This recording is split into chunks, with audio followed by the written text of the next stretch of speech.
In August 1941, Churchill asked Roosevelt to give the Japanese an ultimatum: leave Southeast Asia or face war.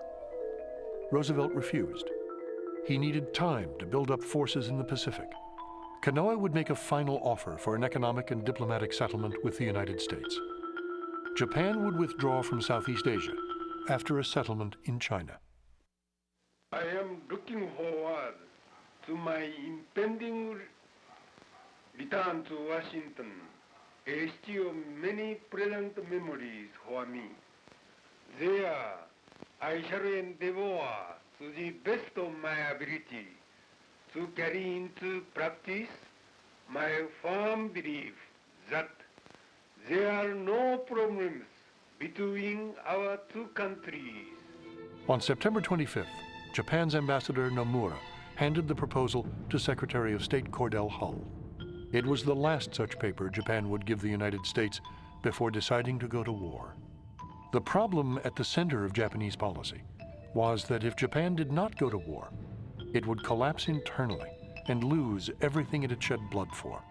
If it did go to war, it risked losing everything later, unless the United States was forced to make peace before gearing up its tremendous industrial and military potential.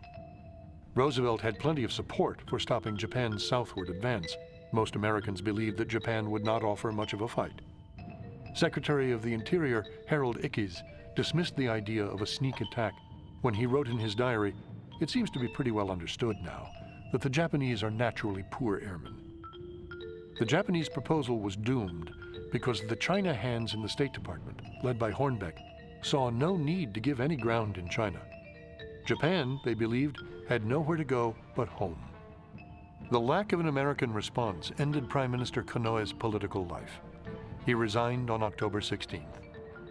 The shuffle to replace him did not last long once Hirohito made his preference clear. He wanted General Tojo to take the helm. It was effectively a decision to go to war. One of Tojo's first actions was to reject any offer of meaningful concessions to the United States. Ambassador Nomura returned to Washington with his hands tied, while his emperor was briefed on November 8th and then again on the 15th, when the full war plan for the surprise attack on Pearl Harbor was revealed to him. In Washington, Hull had been reading decrypted Japanese diplomatic messages.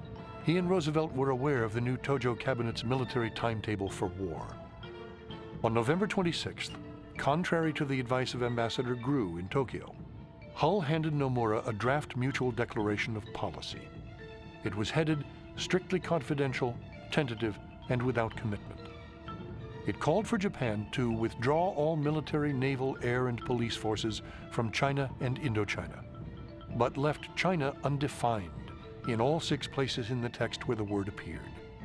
It omitted any mention of Manchuria, and no deadline for troop withdrawal was stated. When the note arrived in Tokyo the next day, Tojo announced that Washington had issued an ultimatum to Japan. The Hull note thus triggered the war, according to Tojo, and would serve as proof from then on that the United States government had forced them to opt for war in self-defense. The ghosts of Polk and Perry and the Bakufu and Meiji must have been watching, as neither side comprehended the psychology and strategy of the other. The Americans waited for the first shot, and yet could not imagine being attacked. On December 7th, they paid a terrible price for misjudging a resourceful and desperate adversary, who would in turn pay a much greater price for serving a tragic ideology, rather than accept the struggle of becoming modern.